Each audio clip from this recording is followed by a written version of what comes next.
नमस्कार दोस्तों, आशा करता हूँ आप तक लाइव आने लगा हूँगा। अभी हमारे पास कुछ सेकंड्स और बचे हैं। मैं चाहूँगा कि अगर मेरा वीडियो आपको लाइव दिखने लगा है तो एक बार उस पर थम्स अप हाई लिख दीजिएगा, जिससे मैं समझ जाऊँ कि मैं आप तक पहुँच चुका हूँ। स्वागत करता हूँ इंदौर वाले इंदौर स्कूल ग्रुप की तरफ से आप सभी का। और स्टार्टिंग में थैंक्स करना चाहूँगा रीता मैम का, जिन्होंने मुझे ये मौका दिया कि मैं आज आप लोगों तक आ पा रहा हूँ, आपसे आज अपने बात कुछ शेयर कर पा रहा हूँ। थोड़ा सा 30 सेकंड का समय लूंगा। आप तक पहुंच गया हूं तो एक बार मुझे बता दीजिएगा।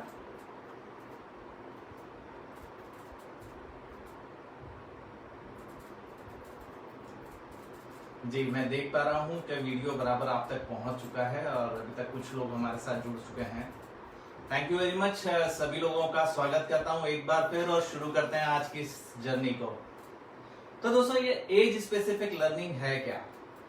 मैं एक छोटी सी कहानी से अपनी बात शुरू करूंगा और उससे पहले एक छोटी सी बात आपसे शेयर कर लेता हूं। बात उस समय की जब मेरी बिटिया प्ले स्कूल के समय आई थी। और जब प्ले स्कूल में आई थी तो एक कॉमन सा ट्रेंड था, उज्जैन में हम लोग रहते थे, कॉमन सा ट्रेंड था कि सभी लोग एक स्पेसिफिक स्कूल की ओर जाते थे। जब उस स्पेसिफिक स्कूल की यात्रा तय करना मैंने शुरू करी तो मेरे एक मित्र ने मुझे सजेशन दिया कि इसको थोड़ा पहले से अपन वहां ले जाना शुरू कर देते हैं, जिससे वहां के माहौल से ये यूज्ड टू हो जाएगी। तो मैंने उस पर्टिकुलर स्कूल में बिटिया को ले जाना शुरू कर दिया। लेकिन एक नई चीज उस दौरान मुझे देखने को मिली। वहां जाते थे हम, वो स्कूल में बहुत अच्छे से खेलती थी। फिर अगली चीज आई कि उसको प्ले स्कूल के इंटरव्यू के लिए तैयारी करानी है। वो मेरे लिए एकदम चौंकाने वाला शब्द था, प्ले स्कूल के इंटरव्यू के लिए तैयारी। और उसके लिए उज्जैन में स्पेशल टीचर्स थे जहां पे जाने की मुझे एडवाइस दी गई। तो मैं उस समय इस विचार में था, ज्यादा शिक्षा के क्षेत्र से जुड़ा नहीं था, आईटी क्षेत्र को बिलोंग करता था। पर एक उस चीज ने मेरे मन में एक प्रश्न खड़ा करा कि मैं तो उसको स्कूल में पढ़ने के लिए भेज रहा हूँ, पढ़ने जाने के पहले भी इंटरव्यू के लिए तैयार करना होगा। ये मेरे लिए थोड़ी सी चौंकाने वाली बात थी। मैंने वहां से अपनी रिसर्च शुरू करी कि आखिर है क्या। तो दोस्तों, उस पूरी प्रोसेस के दौरान, आज मेरी बिटिया ने अभी क्लास 12 की एग्जाम दी है, इस दौरान एजुकेशन को मैंने किस नजर से देखा है, बस यही मेरा आज का विषय है, एज स्पेसिफिक लर्निंग। और इस विषय के साथ में मुझे कुछ बातें जो मेरे जीवन में जिन्होंने बदलाव लाया था, जिसकी वजह से मैं चेंज हुआ था, उन दोनों चीजों को मिलाकर आज आपके पास एक नया टॉपिक लेके आया हूं, एज स्पेसिफिक लर्निंग। थोड़ा सा चिंतित भी हूं इस ग्रुप को लेके। बहुत प्यारे प्यारे लोग इसके मेंबर्स हैं। आशा भाटिया मैम जैसे एजुकेशनिस्ट हैं, तो रीता मैम जैसी साइकोलॉजिस्ट हैं, तो शुभ्रा मैम हैं। सब लोगों के प्रोफाइल देखने के बाद बड़ा चिंतित था कि किस दिशा में इस सेशन को लेके जाया जाए। एक तरफ एकेडमिक की अगर मैं बात करूं तो लीडिंग प्रिंसिपल्स इस ग्रुप में मेंबर्स हैं, दूसरी तरफ बात करूं तो पेरेंट्स है। तो मैं कल से यही सोच रहा था कि इन दोनों को किस तरीके से बैलेंस किया जाए। चलिए शुरू करते हैं, देखते हैं किस तरीके से मैं बैलेंस कर पाया हूं। आप प्रिंसिपल हो या आप एक पेरेंट हो, पर एक कॉमन लक्ष्य हम लोगों का होता है, एक कॉमन चीज हम सोचते हैं। और क्या सोचते हैं कि हमारा बच्चा जो है बड़ा होने के बाद सफल बने, सक्सेसफुल बने, वो डिसिप्लिन में रहे, वो वेल बिहेव्ड हो। ये सब सारी कॉमन बातें जो हम सब अपने बच्चों के लिए सोचते हैं। वो ओबीडियंट होना चाहिए, मार्क्स में बहुत अच्छे मार्क्स लेके आए, स्कूल में टॉप करे। वो अक्सर इस तरह की कुछ बातें हमारे मन में चलती है। बड़ा होने के बाद अच्छा करियर अपना बनाए, अपनी पसंद के करियर में जाए, बहुत सारे पैसे कमाए, और जब हम बूढ़े हो जाए तो हमारा ध्यान भी रखे। आजकल हम लोग अपने बच्चों से इस तरह की एक्सपेक्टेशन रखते हैं, लेकिन इस एक्सपेक्टेशन के साथ हमारी अगली स्टेप होती है हर उस चीज को उस बच्चे को उपलब्ध कराना जिसकी वजह से वो इन चीजों को पा सके। तो हम लोग अगली कोशिश करते हैं कि बेस्ट एजुकेशनल इंस्टीट्यूट उसके लिए चूज किया जाए, और हम लोग ये करते भी हैं। लेकिन कुछ सालों बाद हमें एक नई चीज देखने को मिलती है। बच्चा अचानक से अग्रेसिव हो गया है, वो गुस्सा, एंगर उसकी नाक पे बिल्कुल रखा रहता है, वो आसानी से विश्वास नहीं करता है। एक एक्सप्लॉइटेशन का डर हमारे पेरेंट के मन में भी रहता है, बच्चे के मन में भी रहता है। हमने बेस्ट स्कूल चूज करा है, उसके बाद भी ये डर हमारे मन में बना रहता है कई बार हमारे स्कूल और फैमिली से रिलेटेड कुछ इश्यूज हमारे बीच में नजर आने लगते हैं। स्कूल को लगता है कि पेरेंट्स सपोर्ट नहीं कर रहे हैं, पेरेंट्स को लगता है स्कूल बराबर ध्यान नहीं दे रहा है, कॉपी में ये गलती हो गई, ये इस तरह से कॉपी चेकिंग नहीं होती। बहुत सारी ऐसी बातें हमारे अंदर चलने लगती हैं। लेकिन इसी दौरान एक और चीज होती है, बच्चों में आजकल हमने एक ऐसी नई चीज देखना शुरू कर दी है जिसका जब मुझे अच्छे से याद है, जब मैं पढ़ता था तो शायद मुझे इसका अर्थ भी नहीं पता था। डिप्रेशन। जी हाँ, डिप्रेशन का तो अर्थ भी नहीं पता था। और आजकल उससे भी एक स्टेप आगे मैं बहुत परेशान हो जाता हूँ जब मैं इस तरह की कोई न्यूज पढ़ने को मिलती है, इस तरह की कोई न्यूज सुनने को मिलती है। बच्चों में आजकल सुसाइडल टेंडेंसी भी हमें देखने को मिलती है। तो गड़बड़ कहाँ हुई? हम सब लोग चाह क्या रहे थे और हमें मिला क्या? हमें चाहिए था एक सक्सेसफुल बच्चा, हमें चाहिए था एक डिसिप्लिन बच्चा, हमें चाहिए था एक वेल बिहेव्ड बच्चा, हमें चाहिए था एक डिसिप्लिन में वेल बिहेव्ड ओबीडिएंट बच्चा, और हमें मिल क्या रहा है? एंगर मिल रहा है, ट्रस्ट नहीं है, डिप्रेशन उसमें आ रहा है, बहुत सारी ऐसी निगेटिव चीजें उसमें दिख रही हैं जिसकी हमने कल्पना भी नहीं करी थी। तो दोस्तों, क्या कारण है इसके? कहीं ना कहीं कुछ ना कुछ गलती हुई है। आपने बेस्ट स्कूल चूज करने की कोशिश करी, आप अपनी कैपेसिटी से आगे जाके उसके लिए सुविधाएं जुटाने की कोशिश कर रहे हैं, लेकिन हमें मिल क्या रहा है? मेरा यह मानना है कि अगर बच्चे में बैड मैनर्स हैं, इट मींस पेरेंटिंग में प्रॉब्लम है, इट मींस पेरेंटिंग में कहीं ना कहीं कुछ चूक हो रही है। अगर बच्चा स्ट्रेस में है, इट मींस पेरेंट्स भी जो हैं वो स्ट्रेस में है। प्रेशर्ड अगर बच्चा होगा, इट मींस कि जो पेरेंट्स हैं वो भी स्ट्रेस्ड है। क्या किया जाए? यहाँ पे बात आती है क्या किया जाए, कैसे हम देखें। चलिए मैं आपको एक कहानी की छोटी सी कहानी सुना देता हूँ। 1475 में माइकल एंजेलो का जन्म हुआ था। बहुत अच्छे कलाकार हैं, एक मूर्तिकार हैं, शिल्पकार हैं, ये उस समय के एक फेमस आर्किटेक्ट भी माने जाते हैं और एक बहुत अच्छे पेंटर भी थे। ये एक दिन बाजार में घूम रहे थे। घूमते घूमते अचानक से ये एक शॉप के पास पहुंचे जहां पे पत्थर की दुकान थी, और उस पत्थर की दुकान में एक पत्थर इन्हें बाहर नजर आया। जैसे ही वो पत्थर इन्हें बाहर दिखा तो इन्होंने सोचा क्यों ना इस पत्थर को मैं इस दुकानदार से खरीद लेता हूँ। वो दुकानदार के पास गए, दुकानदार से उन्होंने बात करी। दुकानदार ने उस पत्थर की ओर देखा और पत्थर की ओर देख के दुकानदार ने कहा, आप तो इसे ऐसे ही ले जाइए। वो समझ नहीं पाए। उन्होंने कहा कितना पैसा इसका हुआ? दुकानदार ने कहा आप ऐसे ही ले जाइए, मेरे लिए ये किसी काम का नहीं है। माइकल एंजेलो उस पत्थर को लेकर आ गए। अब लाने के बाद उन्होंने उसमें तराशना शुरू करा, एक मूर्ति बनानी शुरू करी, और कुछ समय में एक बहुत सुंदर सी मूर्ति तैयार थी जिसमें माँ मरियम की गोदी में ईसा मसीह उसमें लेटे हुए थे। और वो मूर्ति जब पूरी हो गई, वो उस मूर्ति को लेके उस दुकान पर पहुंचे। दुकानदार मूर्ति को देख के हैरान था, इतनी सुंदर मूर्ति आप कहां से लाए? तो उसने कहा कि ये तो मैं जो आपसे पत्थर ले गया था उसी की ये मूर्ति बनाई है। तो दुकानदार हैरान था, बोले वो तो एकदम खराब सा पत्थर था, आपने इसको कितना सुंदर रूप दे दिया। तो माइकल एंजेलो ने जो कहा वो विशेष बात है, आप लोगों को ध्यान देना चाहिए। माइकल एंजेलो ने कहा जी मैंने ये मूर्ति नहीं बनाई है, मूर्ति तो इस पत्थर के अंदर ऑलरेडी मौजूद थी, मैंने ऊपर से सिर्फ अनवांटेड चीजों को हटा दिया है। मुझे सिर्फ प्रेरणा एक मिली थी, जब मैं आपकी शॉप पर आया था तो मुझे एक प्रेरणा मिली थी कि इसके अंदर ये मूर्ति छुपी हुई है। ईसा मसीह ने मुझे ये प्रेरणा दी थी। तो हमारा काम क्या है? एज ए पेरेंट या टीचर या स्कूल ओनर, हमारी सिर्फ एक ही आवश्यकता होती है, हमें उस प्रेरणा को देना, उस छुपी हुई मूर्ति को उस बच्चे के अंदर से निकालना। यकीन मानिए जितने बच्चे हैं सब असीमित क्षमताओं के साथ हैं, वो इस दुनिया में सब अपने साथ लेके आए, हमें सिर्फ उनकी मदद करनी है कि वो उन चीजों को खोज पाए। तो हमारा एक ही मकसद है, मैं इसे हमेशा कहता हूं बेटर टुगेदर। देखिए एक बच्चा है, जब वो बच्चा चलना सीख रहा होता है तो हम क्या करते हैं, एक तरफ से उंगली पकड़ा देती है माँ, एक तरफ से उंगली पकड़ा देते हैं पिता, और बच्चे को बीच में चलना सिखाते हैं। बच्चा मस्ती से रहता है, चलता रहता है, और जैसे ही कहीं गिरने वाला होता है या उसके सामने कोई पत्थर आ जाता है या कोई गड्ढा आ जाता है तो माँ उस उंगली से हाथ को पकड़ लेती है, पिता उस उंगली के साथ हाथ को पकड़ लेते हैं, उसको थोड़ा सा ऊपर उठा देते हैं और उस ऑब्स्ट्रक्शन को क्रॉस कर देते हैं। बस यही तो काम है हम लोगों का। एज ए पेरेंट और एज ए स्कूल या एज ए टीचर अगर हम मिल जाएं, दोनों तरफ से उस बच्चे की एक एक उंगली पकड़ लें और एक दिशा में चलना शुरू कर दें, काम हो गया। पर ऐसा होता नहीं है। अक्सर हम देखते हैं जब हम स्कूल में जाते हैं तो स्कूल से हमें बच्चे से रिलेटेड कुछ फीडबैक मिलता है। जब पेरेंट स्कूल में जाते हैं तो वो भी अपना फीडबैक लेके जाते हैं, आपने ऐसा नहीं करा, आपने ऐसा नहीं करा, आपने ऐसा नहीं करा, आपका बच्चा ऐसा नहीं करता, आपका बच्चा ऐसा नहीं करता। होता क्या है, क्या इसलिए दोनों जने मिले थे? तो सबसे बड़ी चीज है कि कहीं ना कहीं दो चीजों में गलती हो रही है। जो हमें बच्चे में चाहिए था वो अगर नहीं मिल रहा है तो दो जगह गलती हो रही। पहला, जो एकेडमिक एंड पे उसके साथ होना था और जो घर पे उसके साथ होना था, उन दोनों चीजों का कहीं ना कहीं बैलेंस नहीं बन रहा। इसीलिए मैं कहता हूं बेटर टुगेदर। और आज मैं सौभाग्यशाली हूं कि मुझे दोनों लोगों से एक साथ बात करने का मौका मिल रहा है। स्कूल वाले भी हैं और पेरेंट्स भी हैं। तो चलिए समझते हैं आगे। लेकिन हाँ, एक बात मेरी विश्वास करिएगा, लॉकडाउन का समय है। लॉकडाउन में बाहर जाना बड़ा मुश्किल है, बाहर निकल पाना मुश्किल है, बच्चों के लिए संसाधन अरेंज कर पाना बड़ा मुश्किल है। लेकिन यकीन मानिए लॉकडाउन में अंदर की यात्रा करना बड़ा आसान है।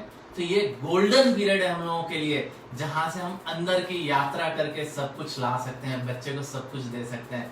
कैसे? देखिए, एक चीज आपको बताना चाहूंगा मैं। नॉर्मली इन लोगों को ये मौका मिलता है 70-75 साल की उम्र में जाके, जब वो एक रिटायर्ड लाइफ की शुरुआत करते हैं तो वो अपने जीवन में पलट के देखते हैं मुझसे कहाँ क्या चूक हुई थी। हम लोग लकी हैं, हमें ये मौका अपने जीवन के मध्य में मिल गया है। हम मध्य में ये समझ सकते हैं कि पेरेंटिंग में कहाँ चूक हो रही है, शिक्षा में कहाँ चूक हो रही है, खुद के डेवलपमेंट में कहाँ चूक हो रही है। आज एक नया प्लान बना सकते हैं और उस नए प्लान के साथ बचे हुए जीवन को और बेहतर बना सकते हैं। तो यकीन मानिए आपको एक गोल्डन चांस मिला है। लॉकडाउन हॉलीडे नहीं है, मैं समझ सकता हूं आपके ऊपर बहुत सारी अतिरिक्त जिम्मेदारियां इस दौरान है। हाउस होल्ड वर्क में आप व्यस्त हैं, उसके साथ आपको अपने पर्सनल कमिटमेंट फुलफिल करने हैं, पेरेंटिंग की, एजुकेशन के नीड को फुलफिल करना है, सोशल रिस्पॉन्सिबिलिटीज निभानी है, लेकिन अनसर्टन चीजों को मैनेज करते हुए काम करना है। लेकिन फिर भी यकीन मानिएगा ये 100% सही टाइम है, ये 100% सही टाइम है अपनी चीजों को ठीक करने का। तो आइए यात्रा शुरू करते हैं। तो क्या किया जाए? सबसे बड़ा क्वेश्चन आता है कैसे, हाउ, कैसे करेंगे हम? बहुत सिंपल है, जो चीजें उपलब्ध है हमारे पास वही इसके लिए काफी है। जैसे थोड़ा सा प्यार, थोड़ा सा एक्स्ट्रा केयर, अपने जीवन का अनुभव, थोड़ा सा शिक्षा की जानकारी, बच्चे को थोड़ा प्यार से साथ लेते हुए चलते हुए और उसको अपने डेली कामों में इन्वॉल्व करते हुए हम सब कुछ सिखा सकते हैं। ज्यादा कुछ करने की जरूरत नहीं है, क्योंकि एज स्पेसिफिक लर्निंग का कॉन्सेप्ट हमारी आसपास मौजूद चीजों के साथ हो सकता है। तो एक बार रिपीट कर देता हूँ, इंपॉर्टेंट पॉइंट है। आप इस गोल को अचीव कर सकते हैं प्यार के साथ, थोड़ी सी केयर के साथ, अपने जीवन के अनुभव के साथ, थोड़ा सा बच्चे को साथ देते हुए, कंपेनियन बनते हुए और डेली जो घर के काम होते हैं उसमें इन्वॉल्व करते हुए। इनकी सहायता से ये सारी चीजें पूरी की जा सकती हैं। तो आइए समझते हैं सबसे पहले एजुकेशन का पर्पस क्या है। आजकल मैं एक बहुत विचित्र चीज देखता हूँ, हम लोग क्या करते हैं, मार्क्स से बच्चे के इंटेलिजेंस को तोलना शुरू कर दिया कि उसके मार्क्स कितने आए। तो बच्चा क्या करता है, साल भर तक अपने अंदर कुछ चीजों को डालता है, 3 घंटे बाद 3 घंटे में जाके उसे उल्टी करता है। अगर उस दिन उल्टी अच्छी हो गई तो अच्छे रिजल्ट मिल गए, और अच्छे रिजल्ट मिल गए तो इंटेलिजेंट है। क्या यही शिक्षा है? मेरा मानना है शायद ये कुछ ना कुछ इसमें कमी है, कहीं ना कहीं कुछ चीज छूट रही है। एजुकेशन का अर्थ एग्जाम क्लियर करना नहीं है, एजुकेशन का अर्थ एग्जाम क्लियर करना नहीं है, जीवन के लिए तैयार होना है। तो हम लोग प्रश्नों के उत्तर देना, उत्तर देने लायक बना देना, इसे ही समझ लेते हैं एजुकेशन। पर एजुकेशन कुछ और है। एजुकेशन का अर्थ है जीवन में आने वाली, आगे आने, तो आप जीवन में शिक्षा के सही उद्देश्य को पा लेते हैं। तो ये जर्नी क्या है? अज्ञान से ज्ञान की और ये यात्रा है, कंफ्यूजन से क्लैरिटी की ये यात्रा है, बच्चों के अपने हिडन पोटेंशियल को आइडेंटिफाई करने की ये यात्रा है, निर्णय लेना सिखाने की ये यात्रा है, जहां से हम उसको अपने कल्चर से, अपने हिस्ट्री से जोड़ सकें। ये उस चीज की यात्रा है। हमें वैल्यूज सिखाना है, एरोगेंस नहीं सिखाना है। यहाँ पे हमें उसे बच्चे को इनोवेट करना सिखाना है, क्योंकि जब वो उत्तर देना सीखता है तो इनोवेशन पीछे रह जाते हैं, उसकी क्रिएटिविटी पीछे रह जाती है। हमें उसे चीजों को इनोवेट करना सिखाना है। कंप्यूटर में कंट्रोल से कंट्रोल भी ठीक है, पर शिक्षा में ये नहीं चलेगा। हमें उसको है ना जीवन में सॉल्यूशन खोजने लायक बनाना है, प्रॉब्लम देखने के लिए तैयार नहीं करना है। हम लोग कहीं ना कहीं इस शिक्षा पद्धति में उसे प्रॉब्लम ढूंढने के लिए तैयार कर देते हैं। हमें एक चीज करना है, हमें उसको एक बात है, उसको सही प्रश्न पूछना सिखाना है, वो सही प्रश्न पूछ सके, और हमें उसे इंसान बनाना है, रोबोट नहीं बनाना है। जी हाँ, उसे इंसान बनाना है, रोबोट नहीं बनाना है। तो ये होगा कैसे? मेरा ये मानना है कि एजुकेशन की अगर मैं बात करूं तो हर बच्चा डिफरेंट है। अगर हर बच्चा डिफरेंट है तो एक ही जैसे तरीके से उन सबके छुपे हुए पोटेंशियल को कैसे खोजा जा सकता है, कुछ हद तक आगे बढ़ा जा सकता है। लेकिन अगर हमें उस चीज को खोजना है तो कुछ नया करना होगा। वो नया क्या होगा? वो नया हमें समझने की जरूरत है।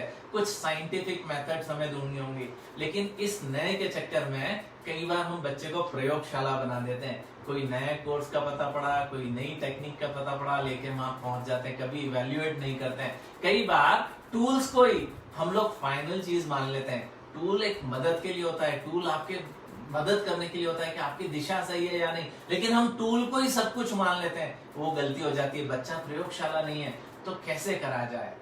यहाँ पे हमें एक चीज समझना होगी, हमारा एजुकेशन सिस्टम, मैं आपसे एक छोटा सा प्रश्न करता हूँ, हमारे एजुकेशन सिस्टम को अलग अलग भागों में क्यों डिवाइड किया गया?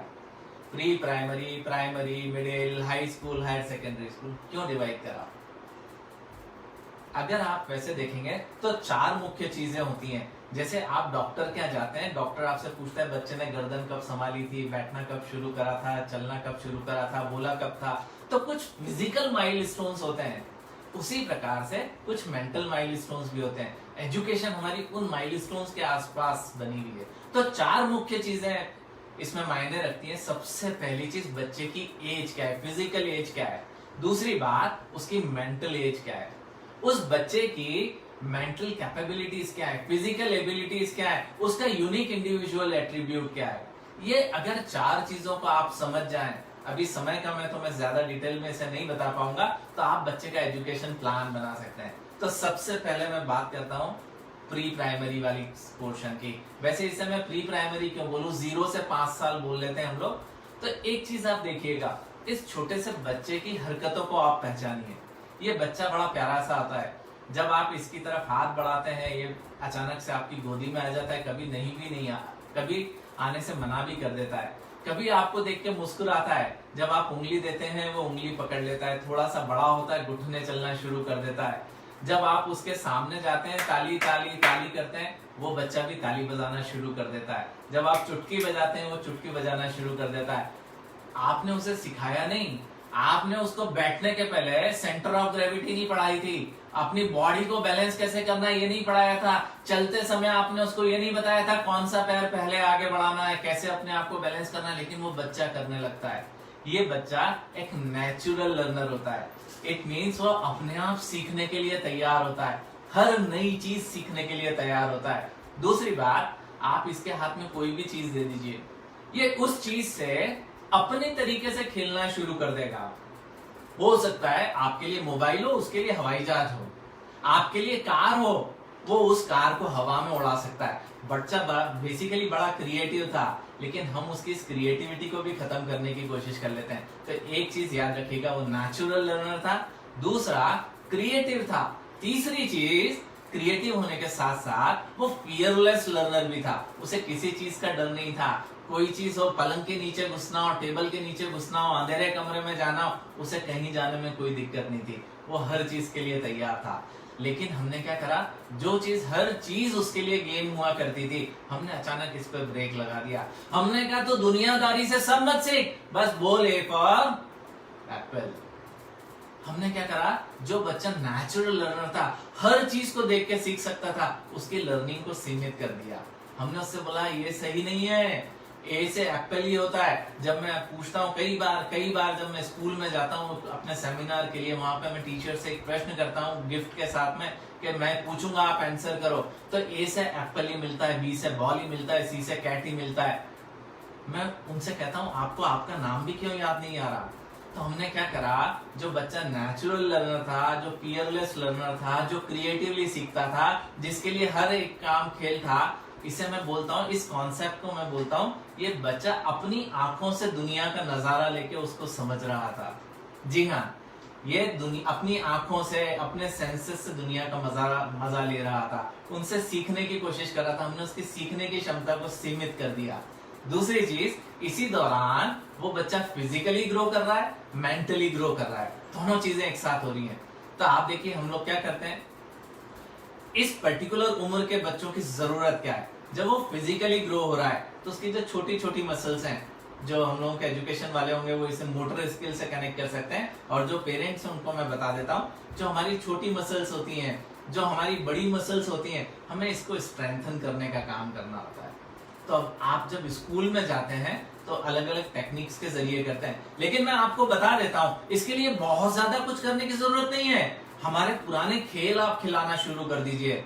देखिए, आप जब लंगड़ी खेलते थे तो बड़ी मसल्स पे अपने आप काम होता था, पैर की बड़ी मसल्स पे काम होता था, तो ग्रॉस मोटर स्किल पे अपने आप हो गया। जब आप कंचे खेलते थे तो फाइन मोटर स्किल्स पे काम होता था। जब आप सितोलिया खेलते थे तो ग्रॉस मोटर पे, फाइन मोटर पे, दोनों पे काम होता था।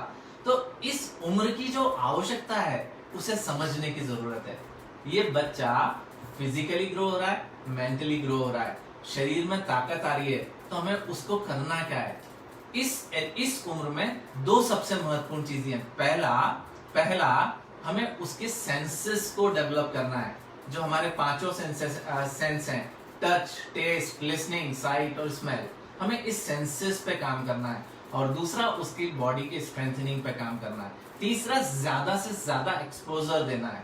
तो अगर आप ये तीन चीज करना शुरू कर दें तो इस उम्र में बच्चे की मैक्सिमम ग्रोथ हो सकती है।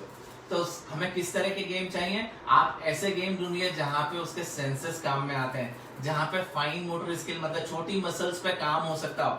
कई बार बच्चों की हैंडराइटिंग खराब होती है और हम लोग क्या उसे दे देते हैं, भाई एक काम करो 2 पेज लिखो, लेकिन 2 पेज लिखने की बात आती है, आपने कभी ये देखा उसकी उंगलियों में इतनी ताकत है या नहीं, उसकी ग्रिप उतनी अच्छी है या नहीं। हम बेसिक चीजों पे काम करना भूल जाते हैं और बच्चे का इंटरेस्ट खत्म होने लगता है।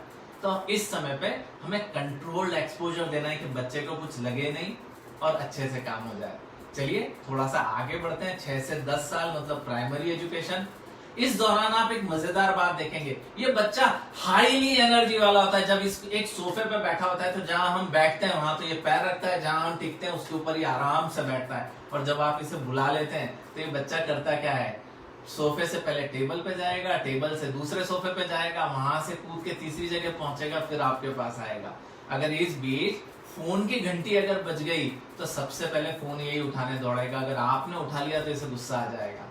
फोन की घंटी छोड़िए, घर का दरवाजा भी इसे खोलना है। अगर आपके घर में कोई मेहमान आया है और आप उसको कोई चीज सर्व करना चाह रहे हैं तो वो ट्रे भी इसको अपने हाथ में चाहिए। ये बच्चा बहुत एनर्जी के साथ काम करता है, हाईली एनर्जेटिक बच्चा होता है, और इसे अचानक हम डिसिप्लिन सिखाना शुरू कर देते हैं। Sit down, keep quiet, don't move from your place. उसे समझ में नहीं आता, हाईली एनर्जेटिक बच्चा है, हमको इसकी एनर्जी को चैनलाइज करने की जरूरत है। लेकिन हमने करा क्या, चैनलाइज करने की जगह उसे डिसिप्लिन में लाने के चक्कर में उसके मूल स्वभाव से दूर चले गए।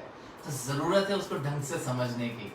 इट मीन्स इस उम्र के बच्चे जो होते हैं 6 से 10 साल के, ये एक्टिव लर्नर्स होते हैं। एक्टिव लर्नर्स होने के साथ साथ इनके फंडामेंटल डेवलप होना शुरू हो जाते हैं। ये आप पे पूरा विश्वास करते हैं। अगर आप इन बच्चों से पूछे बड़े होके क्या बनना है, तो या तो ये अपने पेरेंट के प्रोफेशन की बात कर लेंगे या अपने टीचर के प्रोफेशन की, बाकी बड़ा होके टीचर बनना है। ये आप पे बहुत ज्यादा विश्वास करते हैं, और जब ये आप पे बहुत ज्यादा विश्वास करते हैं इट मीन्स आप उनके रोल मॉडल होते हैं। ये आपकी हर चीज मानने को तैयार होते हैं। तो ये वो समय है जब आप बच्चे को वैल्यूज सिखाना चाहिए, क्योंकि आप पे विश्वास कर रहे हैं। तो आप इनके सामने जैसा अपने आप को प्रस्तुत करेंगे, ये उस चीज को कॉपी करना शुरू कर देंगे। 1 सेकंड का मैं ब्रेक लेना चाहूंगा।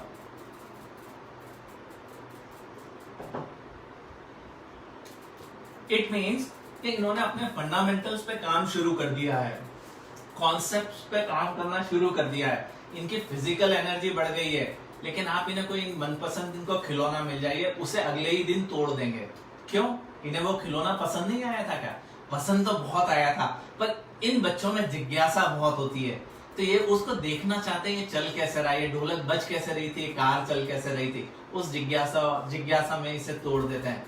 इट मीन्स यहाँ पे हमें वैल्यू बेस्ड एजुकेशन की जरूरत है, यहाँ पे हमें कॉन्सेप्चुअल पार्ट पे काम करना होगा, हमें यहाँ पे एक्टिवली एजुकेशनल का एनवायरनमेंट देना होगा, ऐसी टेक्निक्स काम में लेनी होगी जहां इन चीजों को ले सकें। तो इन बच्चों को आपको फिजिकल एक्टिव रखने वाले गेम्स के जरिए सिखाना है। मान लीजिए सांप सीढ़ी है, तो उसमें हम फिजिकल एक्टिव कैसे कर सकते हैं, ये आपको सोचना होगा।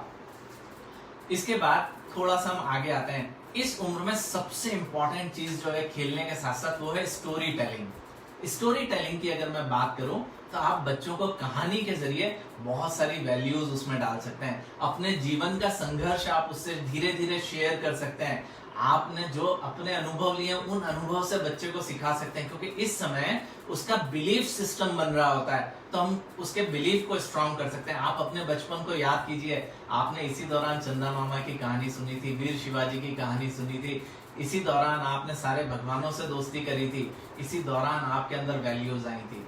तो हमें इस दौरान उस बच्चे के लिए एग्जाम्पल सेट करना है, क्योंकि स्टोरी टेलिंग बच्चे के अंदर आइडिया देने का सबसे जोरदार तरीका है।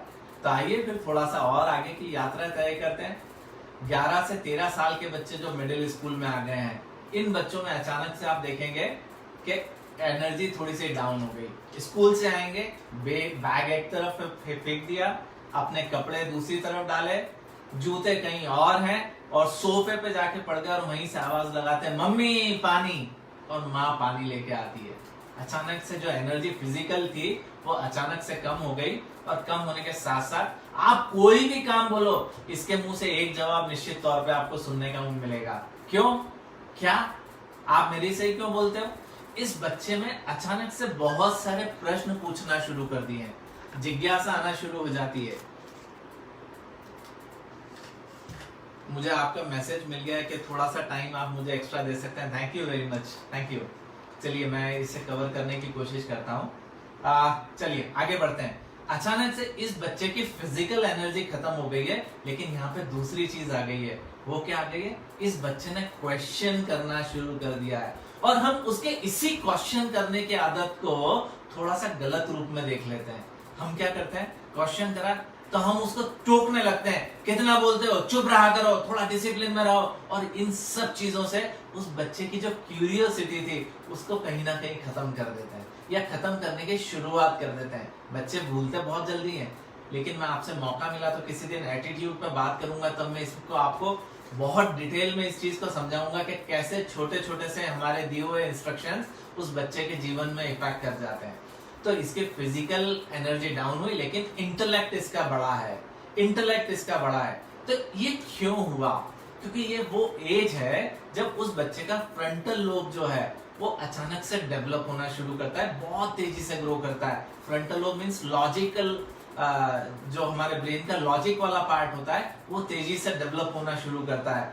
अब यहाँ पे एक्सेलरेटेड ओवरऑल ग्रोथ दिखती है, आपको बच्चा हाइट में भी बढ़ता दिखेगा, और आपको उसमें चेंजेस नजर आना शुरू हो जाएंगे। तो इस समय किस तरह की एजुकेशन की जरूरत है? देखिए, बच्चा क्यूरियस है, सबसे ज्यादा प्रश्न पूछेगा। तो सबसे पहली चीज, अगर इस उम्र का बच्चा है तो आप उसके हर सवाल का जवाब देने की कोशिश करें। ये वो समय होता है, आप अपने बचपन में जाके देखिए, आपने इसी समय पे फिल इन द ब्लैंक शुरू करे थे और मैच द कॉलम शुरू करे थे 5th क्लास तक आते हुए। जी हाँ, इस समय पे आपको उसको लॉजिकल डेवलपमेंट पे काम करना है। जी, लॉजिकल डेवलपमेंट पे काम करना है। आप इसे बहुत सारी पजल्स ला के दीजिए, इसे आप वर्ड से रिलेटेड जो हमारे न्यूज़पेपर में हम देखते हैं उस तरह की चीजें सॉल्व करने में मदद कीजिए। इस समय आप इसको इंटेलेक्ट से रिलेटेड जितनी चीजें दे सकते हैं वो बहुत ज्यादा काम करेगी। और इस दौरान इस पे अगर आपने काम करा, सब्जेक्ट के फंडामेंटल्स इसी दौरान बनना शुरू होते हैं। तो जब आप बेसिक पे काम करते हैं तो ये बच्चे के ओवरऑल ग्रोथ के लिए बहुत ज्यादा मदद करता है। तो थोड़ा सा अगर इसको मैं आपको और समझाऊं तो ये वो समय होता है जहां हमें होम स्कूलिंग पे ध्यान देना चाहिए। होम स्कूलिंग, यहाँ पे मेरा तात्पर्य थोड़ा सा अलग है। होम स्कूलिंग मीन्स स्कूल के साथ साथ जो चीजें हमें घर पे करनी है, क्योंकि अभी लॉकडाउन का समय चल रहा है इसलिए मैंने इसको होम स्कूलिंग नाम दिया है। अभी बच्चा घर पे है, थोड़ा समय फ्री है। देखिए, सबसे पहली चीज, इस दौरान उसके रूटीन को बनाने की कोशिश करें, फिक्स रूटीन में उस बच्चे को रखने की कोशिश करें, कॉन्सेप्चुअल पार्ट पे काम करें। कि अगर एडिशन कर रहे हैं तो एडिशन क्या हो सकता है, अगर मल्टीप्लिकेशन कर रहे हैं क्या ये स्किपिंग नंबर्स हो सकते हैं, ये मल्टीपल टाइम ऐड करके पाया जा सकता है। जो फंडामेंटल पार्ट होता है इस समय हमें उस पर काम करने की जरूरत है। इस लॉकडाउन के लिए आपको स्पेशली ये स्लाइड बता रहा हूं। आपको इस दौरान रिवाइज कराना है और रिव्यू कराना है। जो वो पहले पढ़ चुका है उसे रिवाइज कराना है और रिव्यू करने में मदद करनी है। जो स्कूल से अगर आपको ऑनलाइन अभी टास्क मिल रहे हो उसे पूरा कराने की कोशिश कीजिएगा डेली बेसिस पे, ये बड़ा इंपॉर्टेंट है। और एक और चीज, इस दौरान बच्चा पूरे समय आपकी आंखों के सामने है। पहले बच्चा घर में रहता था तो कई बार हमारी प्रोफेशनल आवश्यकता ऐसी होती थी कि हम उसमें व्यस्त हो जाते थे। तो जब हम व्यस्त हो जाते थे तो हम उतना ध्यान नहीं दे पाते थे। अब बच्चा भी घर पे है, आप भी घर पे हैं, ये बेस्ट टाइम है उसकी चीजों को ऑब्जर्व करने के लिए। आप छोटी छोटी चीजें को ऑब्जर्व कीजिएगा, उसकी लिस्ट बनाइएगा, इस शब्द पे ध्यान दीजिएगा, आपके ऑब्जर्वेशन को नोट डाउन करिएगा। क्योंकि जब अगली बार आपको टीचर से मिलने का मौका मिलेगा तो आप अपने बच्चे की स्ट्रेंथ और वीकनेस पे बात कर सकते हैं, आपके ऑब्जर्वेशन पे बात कर सकते हैं। आप उस टीचर से पूछ सकते हैं कि वो बच्चे को किस नजर से देखता था, और दोनों चीजों को लेके बेटर टुगेदर वाले कॉन्सेप्ट पे काम किया जा सकता है। दोनों मिलके ग्रोथ प्लान बना सकते हैं। क्योंकि अगर आपने मिडिल तक ये प्लान बना लिया है, एक्सीलेंट है, बच्चे की ग्रोथ के लिए बहुत ज्यादा जरूरी है। तो अब हम थोड़ा सा आगे बढ़ते हैं। तो आपने क्या करा, ऑब्जर्वेशन के जरिए चीजें करी, आपने उसके रूटीन को आइडेंटिफाई करा, आपने उसकी हॉबीज को आइडेंटिफाई करा, आपने उस बच्चे के लर्निंग पैटर्न को समझा। बच्चा बोल बोल के पढ़ता है, टीवी के सामने बैठ के ज्यादा अच्छा पढ़ पाता है, सुबह अच्छा पढ़ पाता है, रात को अच्छा पढ़ पाता है। आपने उसके लर्निंग पैटर्न को आइडेंटिफाई करने की कोशिश करी, आपने उसकी आदतों पे गौर करा।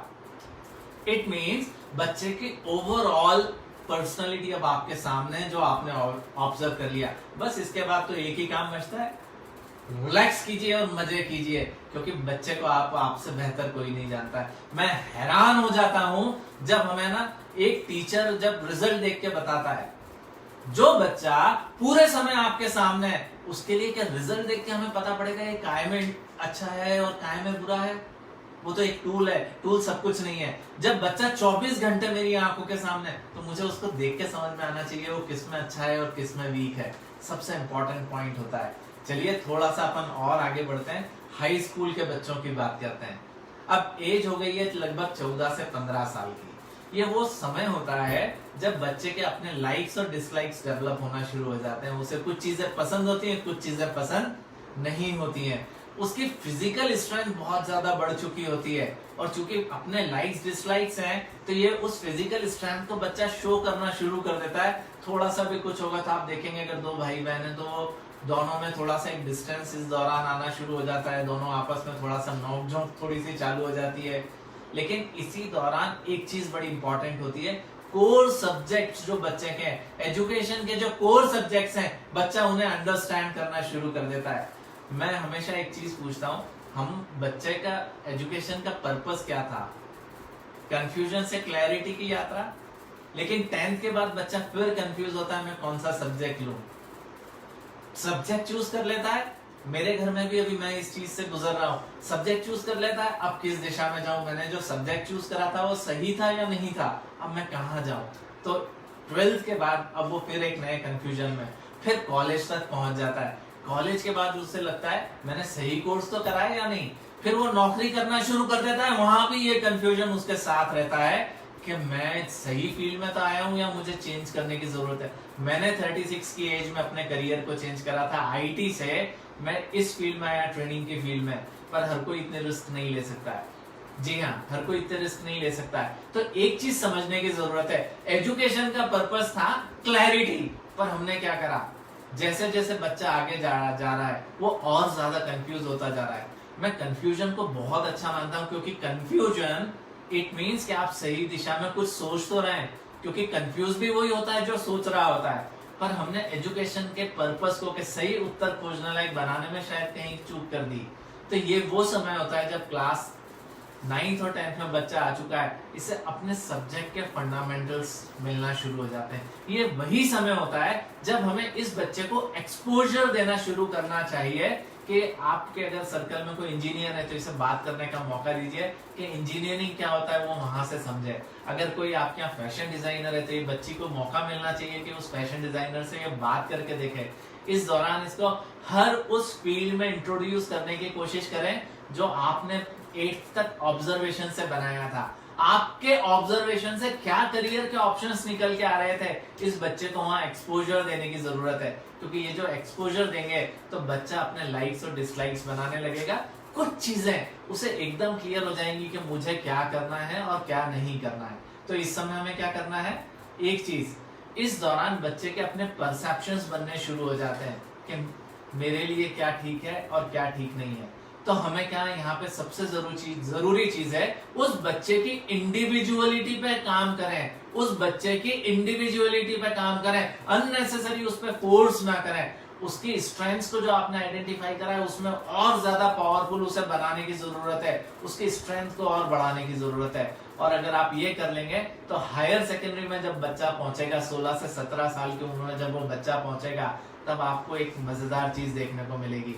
आपने उसके प्रॉपर फिजिकल डेवलपमेंट में काम कर लिया, आपने प्रॉपर उसके लॉजिकल डेवलपमेंट पे काम कर लिया, आपने उसके मेंटल कैपेबिलिटीज को आइडेंटिफाई करके उसको एक्सपोजर दे दिया। अब वो बच्चा जो है सिर्फ इमोशनली थोड़ा सा फ्रेजाइल है, वो एज के आधार पे जो हार्मोनल चेंजेस हैं उसके आधार पे है। लेकिन इसी दौरान एक चीज और होगी, ये जो बच्चा है अभी तक कंट्रोल्ड एक्सपोजर में था, आपके गाइडेंस में आपके साथ था, अब इसे अनकंट्रोल्ड एक्सपोजर मिलने वाला है। और जब अनकंट्रोल्ड एक्सपोजर मिलने वाला है तो आपको यहाँ पे ज्यादा काम करेगा। लेकिन अगर आपने पहले वैल्यूज पे अच्छे से काम करा है तो ज्यादा चिंता करने की जरूरत नहीं है, क्योंकि वो वैल्यूज उसको सही पथ पे, सही रास्ते पे बने रहने में मदद करेंगी। तो इस दौरान आपको किन चीजों पे काम करना है, आपको मोटिवेशनल और इंस्पिरेशनल एक्टिविटीज से इस बच्चे को जोड़े रखना है। इसको आपको समय समय पे अच्छे रोल मॉडल्स देते जाना है। उसके करियर की फाउंडेशन का ये समय है, आपको उस फाउंडेशन पे काम करने की जरूरत है।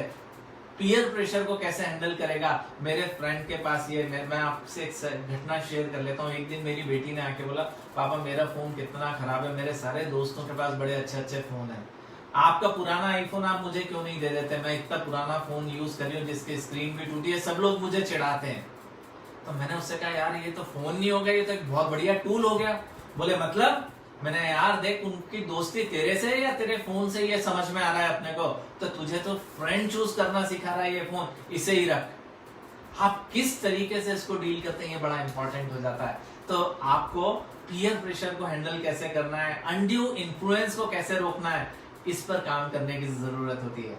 और अगर आप इन सब चीजों पे काम करेंगे तो जो हम लोग होलिस्टिक डेवलपमेंट कहते हैं, जिसमें लैंग्वेज डेवलपमेंट पे आपने काम कर लिया, लॉजिकल डेवलपमेंट पे आपने काम कर लिया, फिजिकल डेवलपमेंट पे काम हो गया, एस्थेटिक डेवलपमेंट पे काम हो गया, क्रिएटिव डेवलपमेंट पे काम हो गया, सोशल डेवलपमेंट पे काम हो गया, इट मींस आपने स्ट्रॉन्ग फाउंडेशन बना ली है बच्चे की, जिस नींव पे वो अपना करियर बना सकता है और वो अपने आप को बिना खोए। जी हाँ, शिक्षा में कई बार बच्चा गुम हो जाता है, वो बच्चा गुम नहीं होना चाहिए, वो बच्चा बचा रहना चाहिए। उसके साथ आपने काम कर लिया। कुछ छोटे से पॉइंट्स आपको इस पूरे सेशन के दौरान जो मैंने आपसे बताए, जिन्हें याद रखने की जरूरत है, थोड़ा सा आपको रिवाइज करा देता हूं।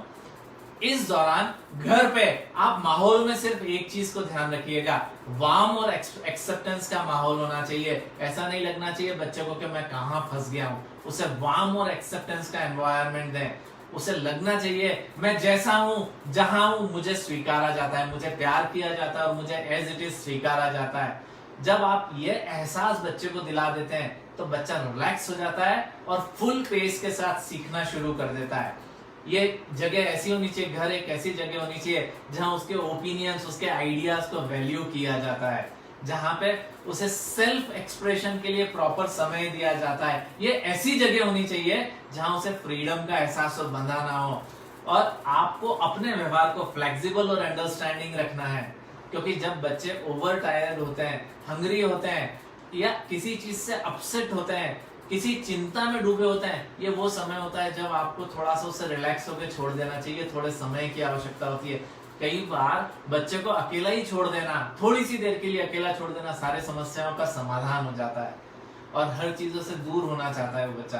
कुछ पॉइंट्स इसमें और रह गए हैं। कई बार बच्चे की अनविलिंगनेस को हम लोग एक दूसरे नजरिए से देख लेते हैं कि बच्चे में बिहेवियर नहीं है, आज्ञाकारी नहीं है, ये तो जिद्दी हो गया है। अनविलिंगनेस और जिद्दीपनों में, दोनों में थोड़ा सा अंतर है। उस अंतर को समझने की जरूरत है। कई बार बच्चों के पास शब्द नहीं होते, मैं भी बीच बीच में कहीं अटक जाता हूँ, कोई शब्द मुझे ध्यान नहीं आता, मुझे देखना पड़ता है। तो कई बार बच्चे के पास शब्द नहीं होता है, उन शब्द ना होने की वजह से अपने आप को बच्चा सही तरीके से एक्सप्रेस नहीं कर पाता है। ऐसे में रिफ्लेक्टिव लिसनिंग हम काम में ले सकते हैं और थोड़ा सा उसे मौका दे सकते हैं। अलग अलग तरीकों से आइडेंटिफाई करने की आप कोशिश कर सकते हैं। बच्चे जब ग्रुप में होते हैं तो ज्यादा बेहतर तरीके से सीखते हैं। आप अपने साथ दिन भर के रूटीन में बच्चे को थोड़ा सा इन्वॉल्व करके देखिएगा। जब आप इन्वॉल्व करेंगे तो बच्चा उसमें बहुत सारी चीजें सीख सकता है। उसके साथ में क्यूरियोसिटी और वंडर का एक थोड़ा सा एटमॉस्फेयर बना के रखें, ये बहुत काम करता है। और सबसे महत्वपूर्ण, उसके सामने वही बिहेवियर कीजिएगा जो बिहेवियर आप उससे एक्सपेक्ट करते हैं।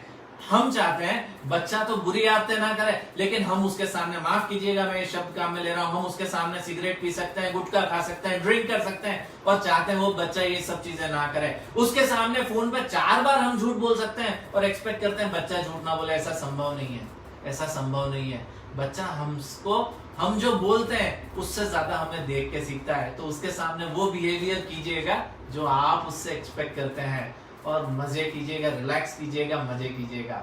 मेरी एक छोटी सी अपील है, अगर आपको मेरा ये सेशन अच्छा लगा हो, हम एक बड़ी विपरीत परिस्थिति से इस दौरान गुजर रहे हैं, अपनी क्षमता के अनुसार अगर आपको ये सेशन कुछ भी अच्छा लगा हो तो पीएम रिलीफ फंड में कुछ ना कुछ डोनेट कीजिएगा।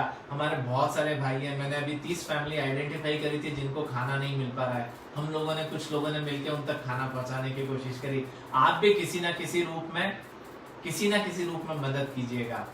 मैं आपसे बस यहीं पे अपनी बात को विराम देना चाहूंगा। अगर आपके मन में कुछ प्रश्न हो तो कमेंट बॉक्स पे लिखिएगा, मैं उसे देखता हूं। और अगर आपके पास कोई क्वेरीज हो तो आप मुझसे फोन पे या आप रीता मैम से, शुभ्रा मैम से, आशा मैम से कांटेक्ट करके वो क्वेश्चन आप मेरे तक भेज सकते हैं। मैं उसका उत्तर देने की कोशिश करूंगा। तो अब मैं आपके प्रश्नों के इंतजार में हूं। अगर आप कुछ पूछना चाहते हैं तो कमेंट बॉक्स में दीजिएगा, मैं कोशिश करूंगा कि आपके प्रश्नों के उत्तर दे पाऊं।